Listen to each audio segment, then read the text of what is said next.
Buenas noches. Quiero agradecer la posibilidad de compartir con ustedes, quienes nos acompañan, este libro que elaboramos con mucho cariño durante el año 2022.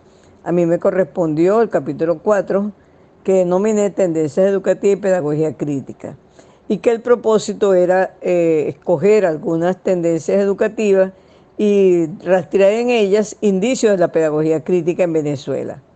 Para lograr este objetivo, en primer lugar, caractericé brevemente la pedagogía crítica con algunos elementos distintivos que pudiera contrastar con las tendencias educativas que seleccioné. Por otra parte, hice una revisión de 6 documentos de educadores venezolanos para detectar en estos algunas tendencias educativas que pudieran asociarse a la pedagogía crítica. Y a mí particularmente me interesaba detectar si en estos evidencias de pensamiento educativo estaba la presencia de Paulo Freire. Desde este punto de vista seleccioné 3 tendencias: la educación popular, la educación social y la educación por proyectos. Para caracterizar la pedagogía crítica me planteo que es una teoría y práctica cuya intención es que exista una importante participación de las personas en su proceso educativo y que éste pueda beneficiarles para su liberación y a la vez para su transformación como sujetos activos. Esta liberación puede ser de la forma que piensan, de la forma como viven. Por su parte, Gómez 2018 señala que la pedagogía crítica es un proceso interrelacional, dialéctico y dialógico, cuya finalidad es formar sujetos críticos y reflexivos, con conciencia colectiva de cambio, invitándolos a que de una práctica concreta se vaya a la teoría y se vuelva a la práctica transformada.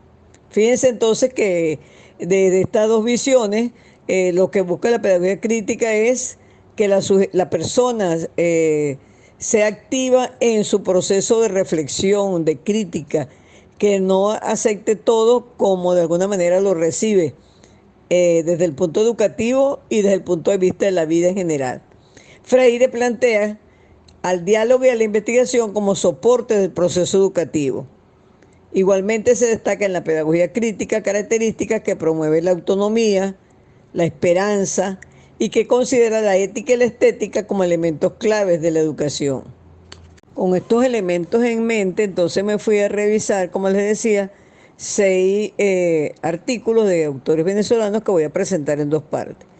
En primer lugar tenemos a Evelyn Leal 2020 de Barinas, que en un artículo llamado La pedagogía crítica en la transformación del entramado educativo plantea que el pensamiento crítico como un mejor recurso para resolver problemas, que debe direccionarse la educación hacia lo axiológico de la sociedad y asume al docente como un agente transformador.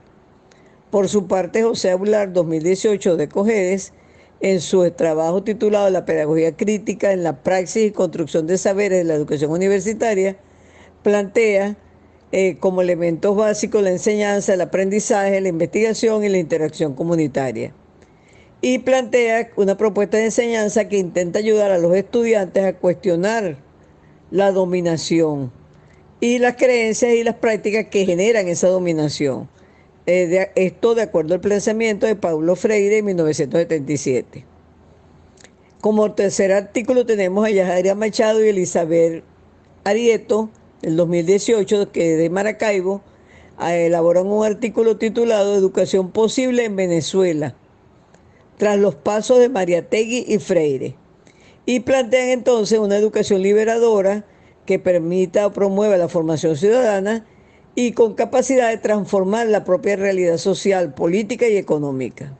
En los siguientes 3 artículos tenemos a Ramón Cisneros en el 2011, que desde Caracas plantea su artículo titulado Tendencias Pedagógicas Educacionales en la Venezuela del siglo XX y considera 3 tendencias: la escuela activa con Luis Beltrán Prieto Figueroa, la educación a distancia centrada en el conductismo y fundamentada en el uso de tecnologías, y una pedagogía liberadora en el marco de la educación popular con metodología de investigación, acción participativa.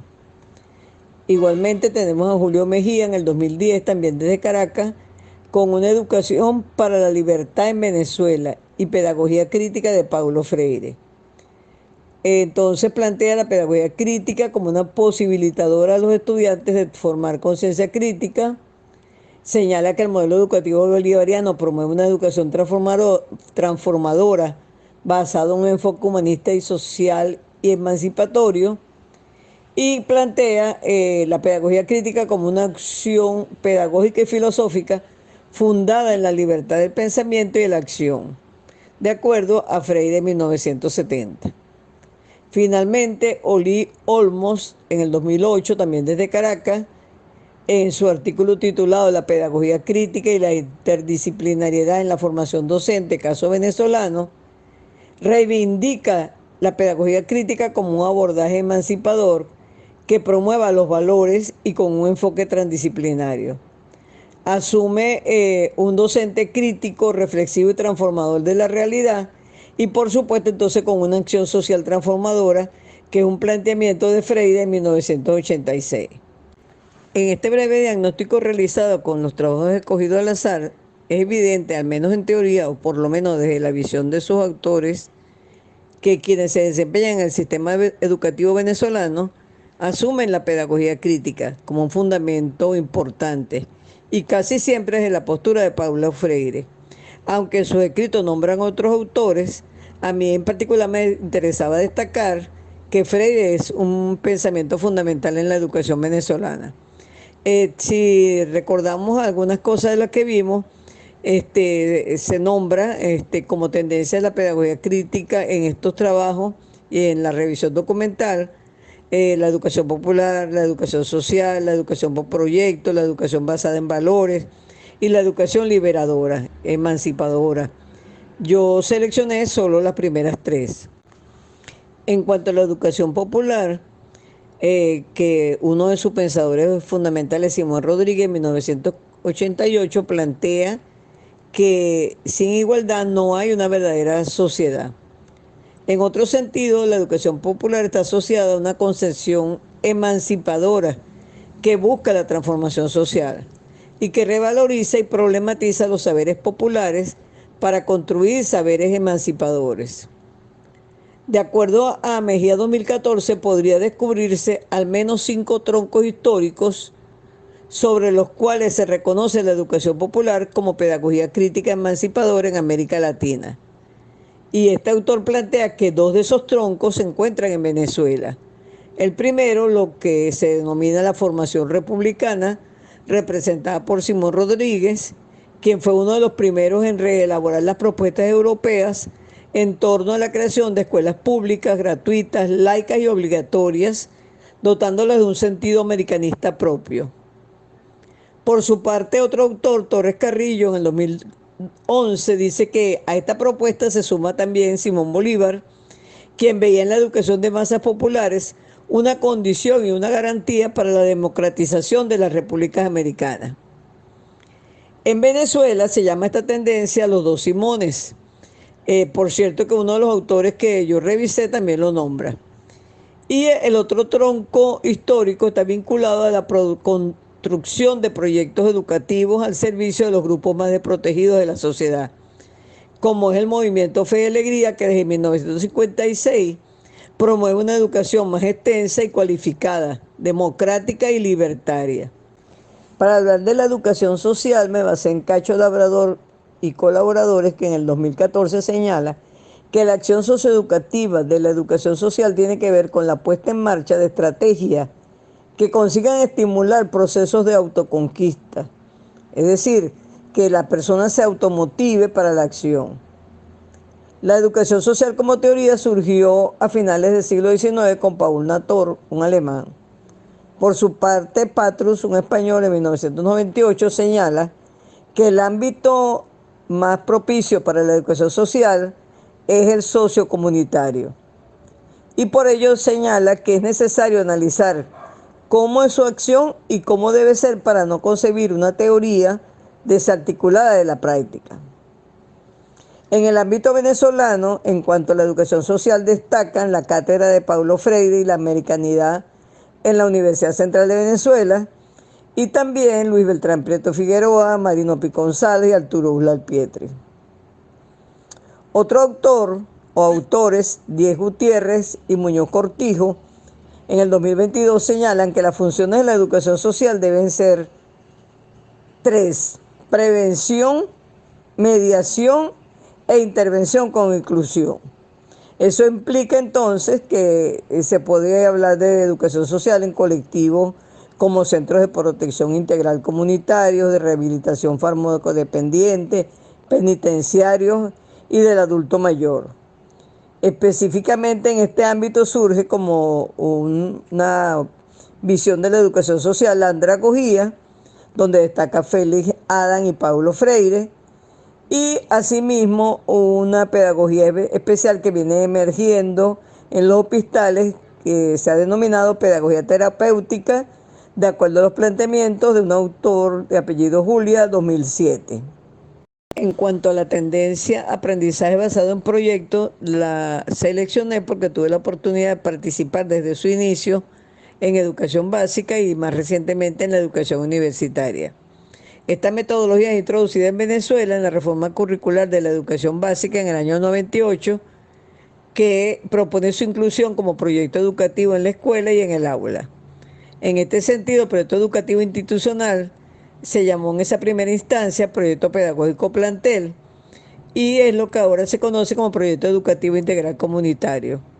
Y el proyecto de aula justamente se llama proyecto pedagógico de aula, PPA, y posteriormente o en la actualidad se denomina proyecto de aprendizaje.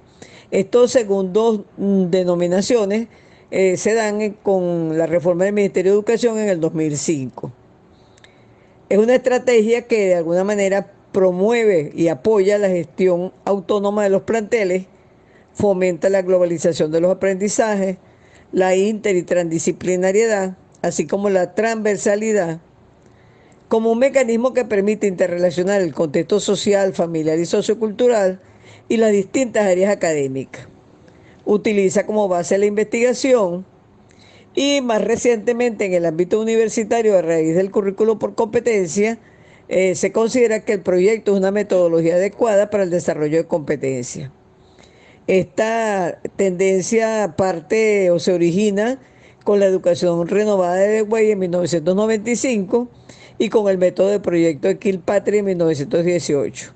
Es decir, que realmente es una tendencia no tan nueva, pero que se ha venido renovando, tanto como les decía en la educación básica como en la educación universitaria. Y lo que promueve es la libertad de acción, la colaboración y la cooperación entre los estudiantes, incluso entre diversas asignaturas, para la solución de un problema o por lo menos para intentar proponer soluciones de alguna manera tangible. De tal manera que se fundamenta en las teorías del constructivismo, el aprendizaje significativo y en el caso de los proyectos que con la pandemia se hicieron a través de la vía virtual, se hace mediado por la tecnología, por lo que se incorpora entonces también el conectivismo. Realmente, como les digo, yo viví la primera experiencia del año 98 y realmente nos costó, trabajamos mucho tratando de entender lo que significaba y me imagino que así ha sido en cada época con los diferentes profesores que de alguna manera les ha tocado poner en práctica esta tendencia, que sí tiene un basamento crítico, pero que tal vez no se ha explotado porque generalmente en lo que se trata es de como de cumplir con los lineamientos que se emanan en cuanto a esta u otras tendencias metodológicas. En síntesis, lo que yo quería investigar es qué hay en Venezuela, al menos desde el punto de vista teórico, en cuanto a la pedagogía crítica y si ese pensamiento está basado en Paulo Freire.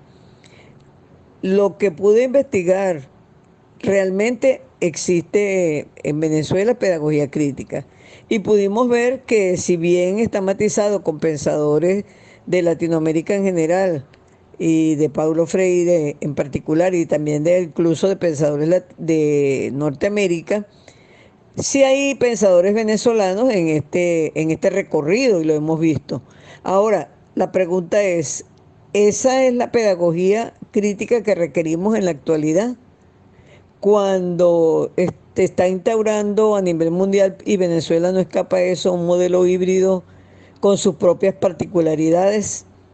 En ese sentido me pregunto qué podemos hacer desde CEPE Venezuela para contribuir a satisfacer ese requerimiento de la educación venezolana. Muchas gracias.